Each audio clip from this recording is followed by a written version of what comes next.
Sveiki visi, sugrįžtu su naujausia meditacija ir turiu pripažinti, kad tai turbūt viena pačių stipriausių pastaruoju metu meditacijų ir informacijų, kurios ateina. Ir kiekviena meditacijos akimirka yra labai transformuojanti ir paliečia labai daug konceptų, kurie atrakina. Ir apie juos mąstant, apie juos jaučiant, mes gebame vis daugiau atrakinti. Ir pati meditacija yra tokia plaukianti, pradžioje jin tokia lėtesnė šiek tiek, ir paskui vis gilėja, greitėja ir vis daugiau informacijos yra pasidalinama iš pasąmonės. Ir gale meditacijos bus tiesiog spontaniškai melodija įrašyta, kurios metu aš mačiau vandenyną. Ir šiaip vandens tema yra visiškai šios meditacijos, galima sakyti, tema, žiūrėjimas į vandenyną ir bendravimas su vandeniu ir vandens energija, kokia jinai yra ir ką jinai atneša žmogui. Ir jaučiau, kaip mūsų protėviai ir pabrėšiu tikriausiai Lemuriją, nes Lemurijos energija labai labai stipri buvo. Jausmo, širdies, emocijų, vandens. Ir visi, kai dainavom kartu, jaučiasi, kad daugybė protėvių, net galbūt iš anksčiau, visi kartu eina į priekį ir prisideda prie šio bendravimo su vandenynu žemės. Ir gale labai graži žinutė buvo iš pačio vandenyno. Ir šios meditacijos akmuo yra saulės akmuo, tai irgi spontaniškai buvau pasirinkusi jį laikyti. Tai labai tokia žėrinti energija, nebereikalo ir pats akmuo su tokiais žėručiais yra. Ir tas vanduo ir vandens atsispindėjimas ir žėrėjimas, tai ir jinai labai tokia iš centro einanti, iš šerdės einanti informacija, gyvybiška, tokia labai vitališka ir su didžiausia meilė, tai grynai širdies meditacija ir energija. Tai linkiu malonaus klausimo, jeigu turit kokių komentarų, pastebėjimų arba tiesiog ką patys pajutote, labai malonu būtų paskaityti, išgirsti ir labai labai linkiu malonių patirčių.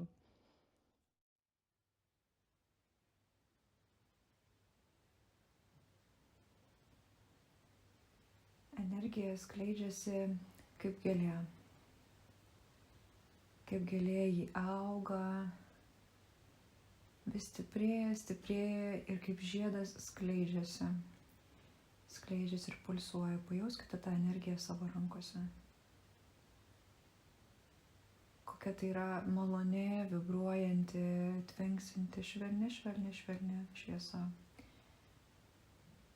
Švelni judėjimo energija. Energija turi judėti, nes užsistovėjus ji praranda savo esmę. Užsistovėjus ji įgauna pavidalus, kurie nekinta. Energija turi judėti, turi vykti pokytis. Energija yra apie judėjimą, apie sroves, apie upes, apie persipynimus, apie pavidalų keitimą, apie evoliuciją, apie augimą. Energija yra būtent apie pokyčius, apie judėjimą. Žmogaus gyvenime kūnas pastoviai keičiasi, nuo vaikystės iki senatvės. Vyksta procesai ir jie yra veikiami energijų, akiai nematomų procesų. Jeigu pajausite širdimi, vidinę trečiąją akimi, arba šiaip tiesiog leisite savo pajausti visą žmogaus gyvenimą, nuo vaikystės iki senatvės, visa tai yra energijos judėjimas, pamatysite, kaip energija juda ir kaip jinai keičia žmogų. Yra įsitikinimas, kurį grindžia visa žmonių visuomenė, kultūra, visa žmonija. Įsitikinimas apie laiką, kad mes esame veikiami laiko diena iš dienos.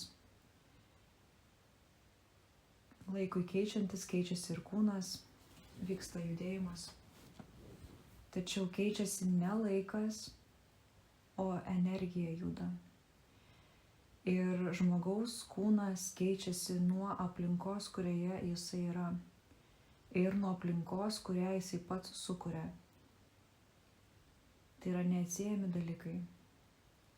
Žmogus pats kūrė savo aplinką ir ta aplinka jį atgal taip pat veikia. Tai yra toks kaip ratas, įsuktas ratas. Ir būdamas vienokiose ar kitokiose situacijose, aplinkose, jo kūnas patiria pokyčius. Pastebėkite, jeigu buvo stresingi metai, savaitė, kad ir mėnesis ir diena, tiesiog kažkoks laiko tarpas buvo stresingas, kaip jūsų kūnas į tai reaguoja. Jisai gali pasenti per vieną dieną. Ląstelės reaguoja į aplinką, kurią patys sukūrėte. Ir daug yra labai priskiriama šitie pokyčiai būtent laiko sąvokai. Kai laikas yra daug daugiau ir ateina laikas, paradoksalu, suvokti laiką kaip energiją, pereiti į kitą laiko transformacinę būseną.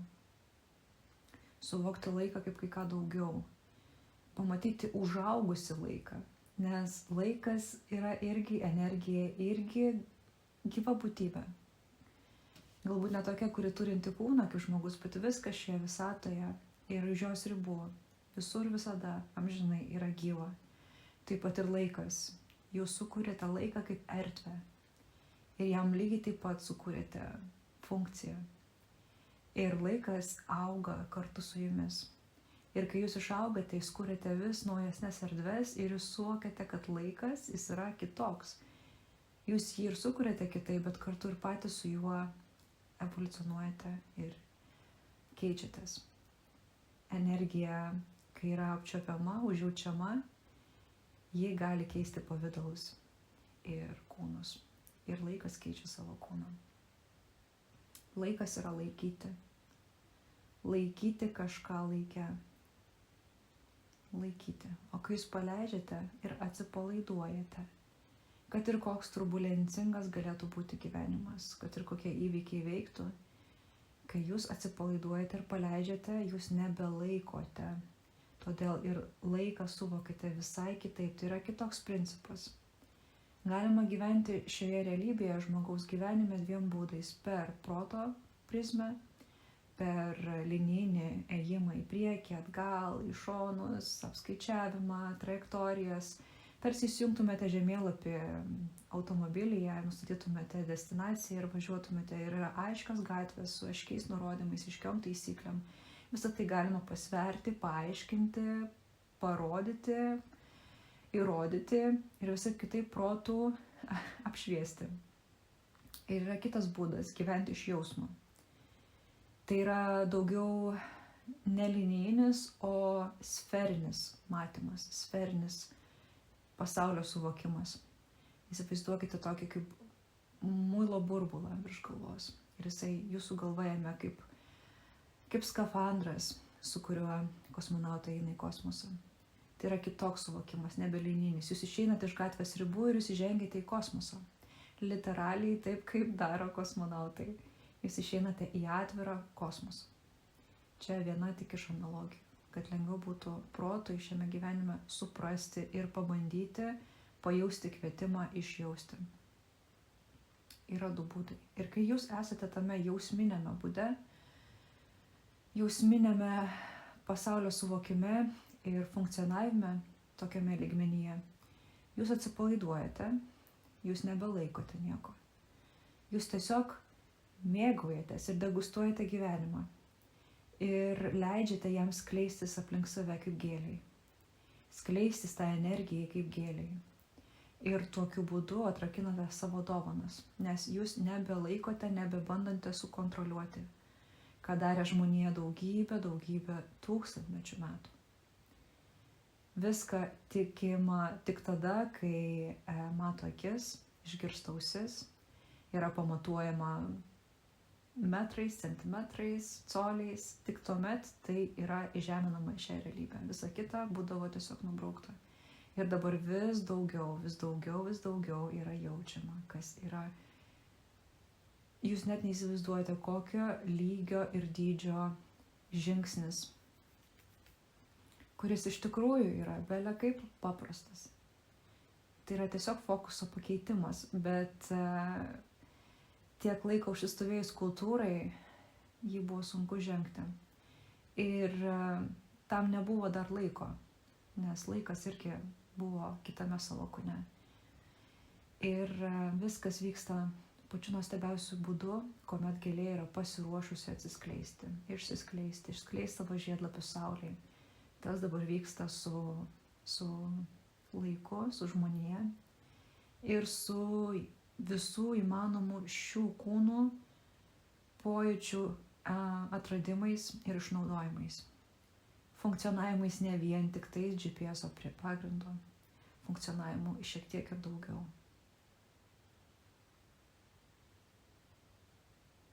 Yra labai normalus paradoksas, kuomet yra persijunginėjama iš proto į jautiminį pasaulį, emocijų, pasąmonės pasaulį. Tai yra natūrali žmogaus būsena ir dėl to nereikia plakti savęs nei dėl vieno, nei dėl kito, kad jūs gyvenat kartais prote, kartais ten, emocijose, savo pasąmoniai ir vėl grįžtate į protą. Tai yra natūralus žmogaus kūno judėjimas šiuo metu, koks jis yra dabar. Ateis metas, kai bus gyvenama labai harmoningai ir labiau vien tik iš pasąmonės. Bet šiuo metu tai yra unikali galimybė patirti balansą tarp to ir mokėti įžeminti per protą pasąmonės suvokimus, atėjusius iš intuicijos, iš jausmų, iš emocijų, visą tai įžeminti per protą į šią žemę. Ir daryti tai ne nurašius to, ką pajutote, o bandymu tai vienais ar kitais būdais įžeminus pavaizduoti, papasakoti pasauliai, parodyti. Kiekvienas turi tam unikalias dovanas dabar šiuo metu atėjęs. Vieni tai daro per kalbėjimą, per istorijų pasakojimą. Kiti gali nupiešti, nutapyti, treti gali sukurti muziką, ketvirti gali išmokinti kažko, kiti gali tiesiog savo pokalbių, savo minčių dėliojimų, gali kažkam atrakinti. Visi turi unikalų prieėjimą prie viso šito įžeminimo ir žemė lygiai taip pat tą patį daro ir mes padedame jai kartu visi bendrai, visiškai tokia besąlyginėje meilėje, tiesiog žodžiais net nebūtų teisybės pasakyti tiesiogiai, kaip tai yra, nes tai yra tiesiog neapibūdinama, kokio stiprumo yra tai meilė ir džiaugsmas. Visiems kartu žaisti. Kaip šeima susėda prie stalo ir žaidžia stalinius žaidimus. Arba tiesiog eina pasivaikščioti ir visi jaučia nuostabų jausmą, kad visi yra unikalūs, visi prisideda prie bendros veiklos ir visi bando kažką atrasti, kažką naują sužinoti.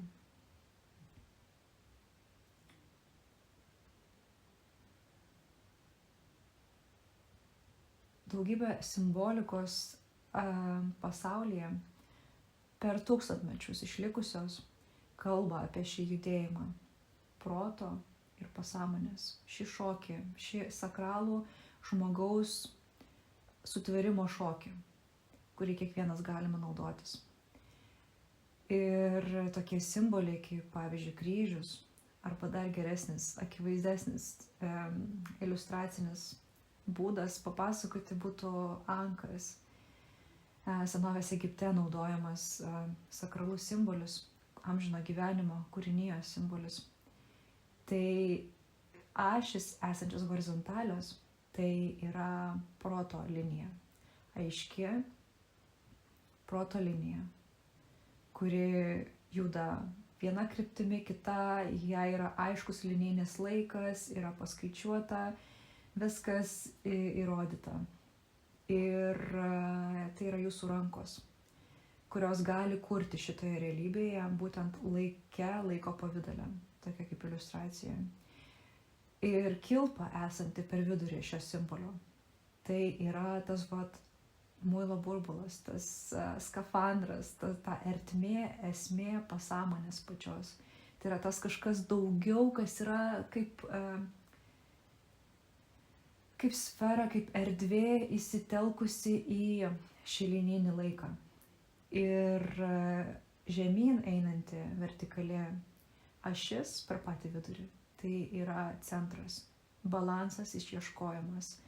Žmogaus kūnas, pats centras viso to suharmonizavimo balansas. Taip pat tai galima žiūrėti kaip kursorius, kuris eina per linijinę liniją, per laiką, per takelį kažkokį. Jisai eina ir kažkurio momentu ten, kuris praeina, įsijungia pasąmonę ir protas suvokia ją, nes jie ir paleidžia įrašą, kad jis grotų.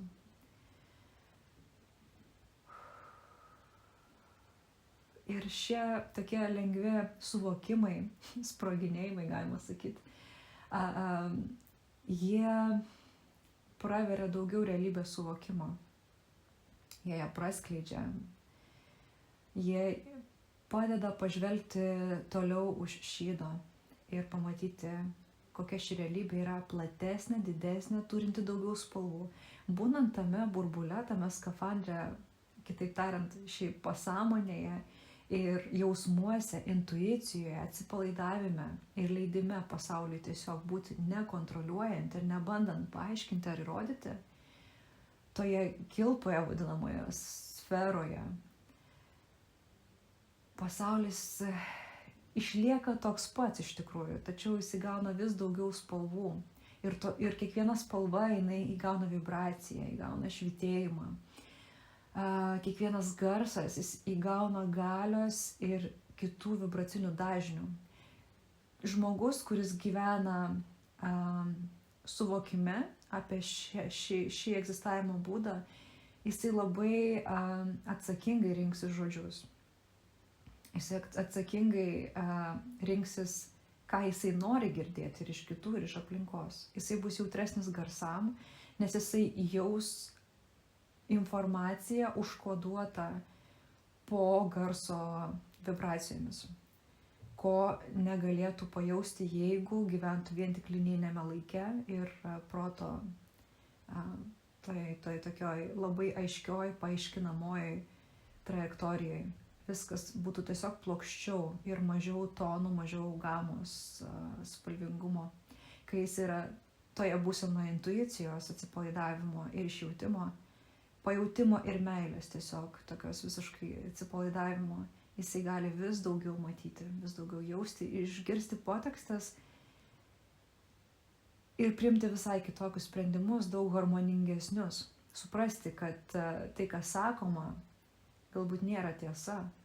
Tai, kas sakoma, galbūt slepia kažkokias intencijas. Tai, kas sakoma, galbūt nėra nuoširdu. Arba tai, kas sakoma, atrodo galbūt nepriimtina, kažkaip neįprasta, nauja, galbūt kažkaip kažkam nerezonuotų, tačiau viduje yra labai daug tiesos, kad ir kokia jinai galbūt grubi būtų. Tiesiog yra jaučiamas potekstas, tas pats yra su vaizdais. Tokie žmonės, jie vis labiau renkasi, kokius filmus žiūrėti, pavyzdžiui, kokį teatrą eiti, kokius vizualinius kūrinius matyti, nes jie mato ir jaučia vibracijas, paslėptas potekstas.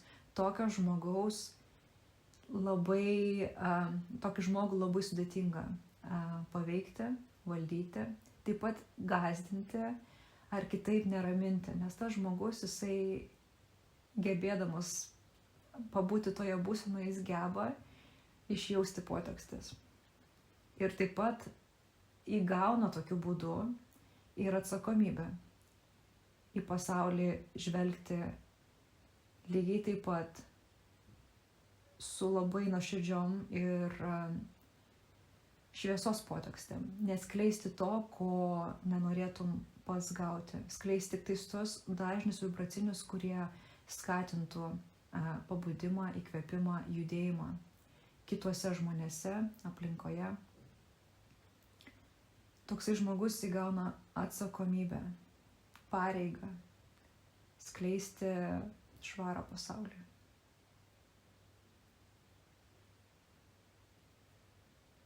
Su kiekviena dovana ateina ir pareiga.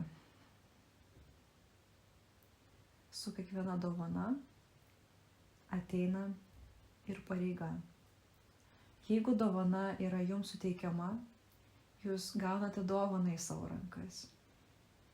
Jūs gaunate ir pareigą bei atsakomybę tą dovaną rūpintis ir skleisti ją pasauliui taip, kad ji niekam nekenktų ir neštų gėrį ir nenusižengtų savo paties principams.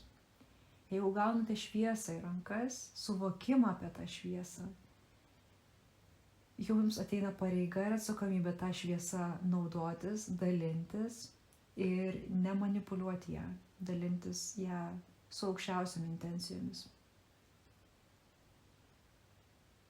Yra daugybė pasakojimų, kaip būdavo duodamos žmonėm dovanos ir jie jas naudodavo negerais tikslais, iš nežinojimo.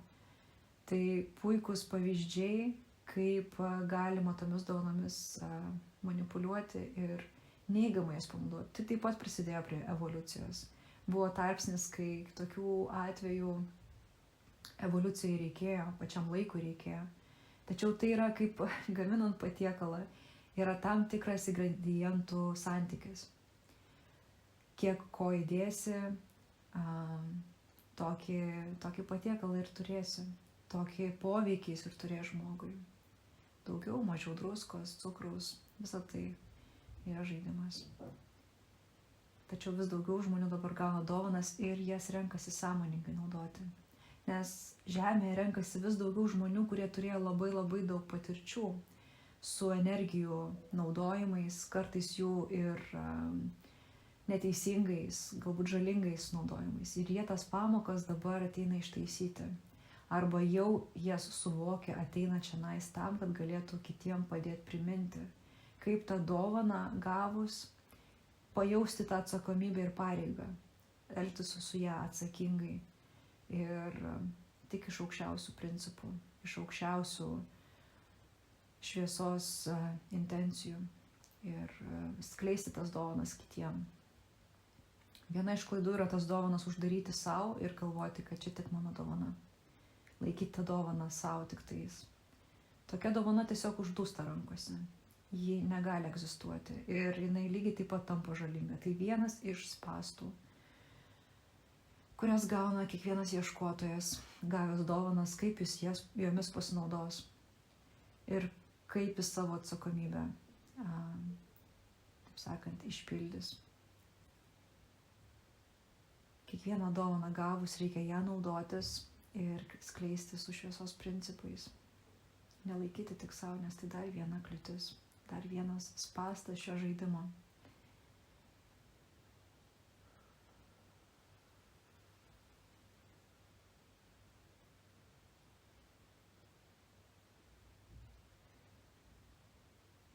Galite žaisti žaidimą. Kasdien bandyti bent porą kartų, kol tai nesusiformuos kaip įprotis, jeigu jis dar nesusiformavęs, pastebėti stebuklą.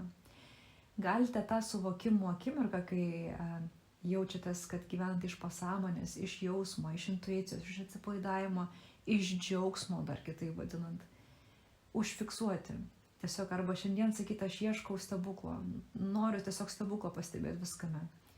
Ir jūs stengiatės, net žodis stengiasi yra irgi ateinantis iš proto.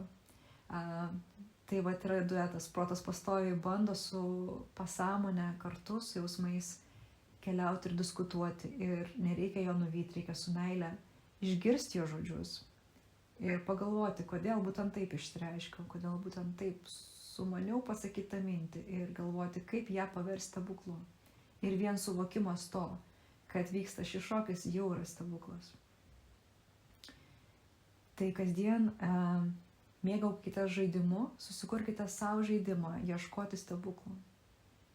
Ir šie stebuklai, jie yra visur ir viskame, ir kiekviename jūsų įkvėpime, visur tie yra stebuklai. Jie pasirodys jums kaip galbūt kažkokie sutapimai, kažkokie ženklai, kažkokie simboliai, kažkokie garsai išgirsti, žinios sužinotos. Būkite atviri viskam, neuždarykite savo galimybę, jūs neįsivaizduojate, kiek jūs daug savo patys uždarote.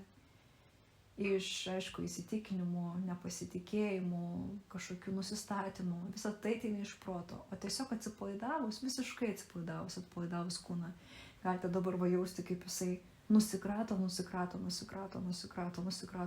ko jam nereikia.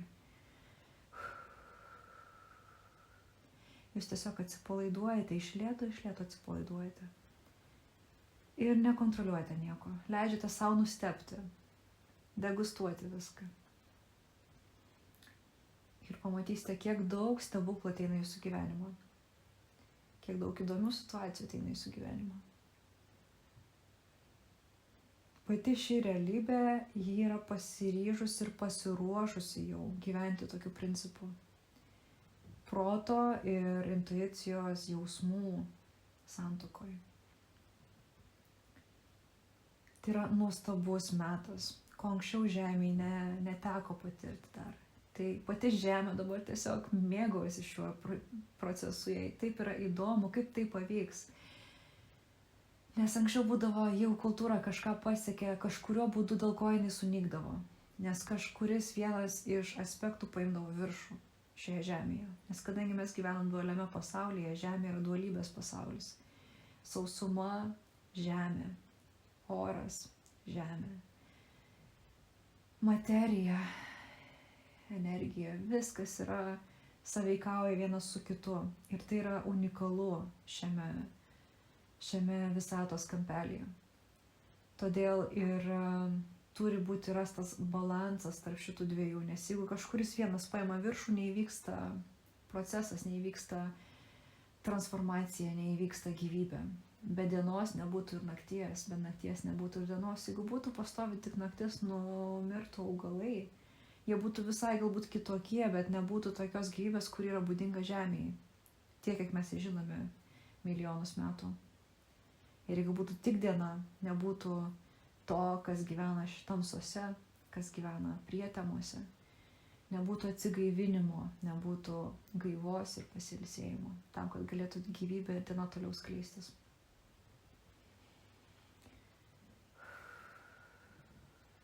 Ir buvo civilizacijų, kurios eidavo į vieną arba kitą pusę, dėl to jos sunykdavo. Dabar žmonijai duodamas nuostabus šansas šitai civilizacijai išlikti ir sužydėti, ir išaugti, ir suaugti galų gale. Pasimokyti iš savo paties pamokų anksčiau. Iš pamokų pasimokyti.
pat žemės kvėpavimas yra jūrų mūša. Ramus vandenyno atsimušimas į pakrantę.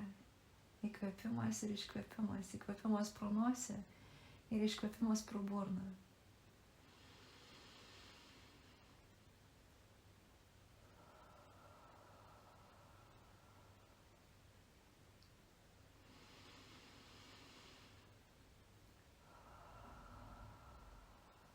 Žmoguje yra šis vanduo,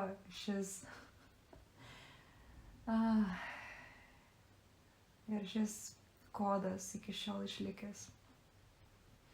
Kiek metų evoliucija keitėsi, šis kodas iki šiol išlikęs. Kvėpavimas vanduo.